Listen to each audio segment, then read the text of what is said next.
Hello, ഇന്നത്തെ video ഞാൻ PG പഠിച്ചപ്പോൾ കോളേജിലേക്ക് പോകുന്ന വഴിക്ക് എൻ്റെ ഫേവറേറ്റ് ആയിട്ടുള്ളൊരു ചർച്ച് ഉണ്ട്. ആ ചർച്ച് നമുക്ക് കാണാം.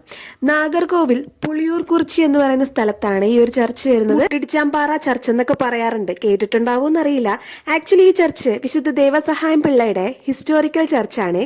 ഈ വിശുദ്ധനെ പറ്റി അറിയാത്തവർക്കായി ചെറിയൊരു സ്റ്റോറി പറയാം. നട്ടാലത്തായിരുന്നു അദ്ദേഹത്തിന്റെ വീട്. ഭാര്യ ജ്ഞാനപ്പൂവ്. മാർത്താണ്ഡവർമ്മയുടെ കൊട്ടാരത്തിൽ ജോലി ചെയ്യുമായിരുന്നേ ഇദ്ദേഹം.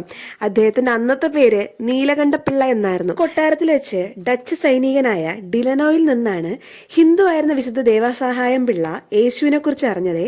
തുടർന്ന് അദ്ദേഹം മാമോദീസ സ്വീകരിച്ച് പേരും മാറ്റി.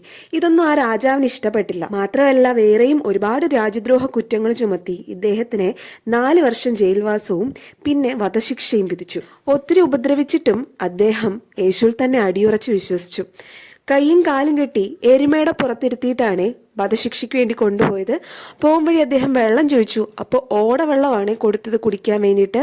അങ്ങനെ ഒത്തിരി വിഷമിച്ച് അടുത്ത് കണ്ട പാറയിൽ കൈമുട്ട് കൊണ്ട് ഇടിച്ചപ്പോൾ അവിടെ ഒരു ഉറവ ഉണ്ടായി, വെള്ളം വന്നു. ആ വെള്ളം അദ്ദേഹം കുടിച്ചു. ആ സ്ഥലത്താണ് നമ്മളിപ്പോൾ നിൽക്കുന്നത്. ഇവിടെ ഇപ്പോഴും വെള്ളം വരുന്നുണ്ട്. അത് കുടിച്ചാൽ രോഗസൗഖ്യം കിട്ടും എന്നാണ് വിശ്വാസം. മുട്ടിടിച്ച് വെള്ളം വന്നതുകൊണ്ട് ഈ ഒരു ചർച്ചിനെ വിശുദ്ധ ദേവസഹായം പിള്ള മുട്ടിടിച്ചാമ്പാറ ചർച്ച് എന്നറിയപ്പെടുന്നു. എന്നിട്ട് തൊട്ടടുത്തൊരു സ്ഥലത്തേക്ക് കൊണ്ടുപോയി അദ്ദേഹത്തെ വെടിവെച്ചു കൊന്നു. വിശ്വാസത്തിന് വേണ്ടി രക്തസാക്ഷിത്വം വഹിച്ച ആളായതുകൊണ്ട് അദ്ദേഹത്തെ വിശുദ്ധനായി പ്രഖ്യാപിച്ചു.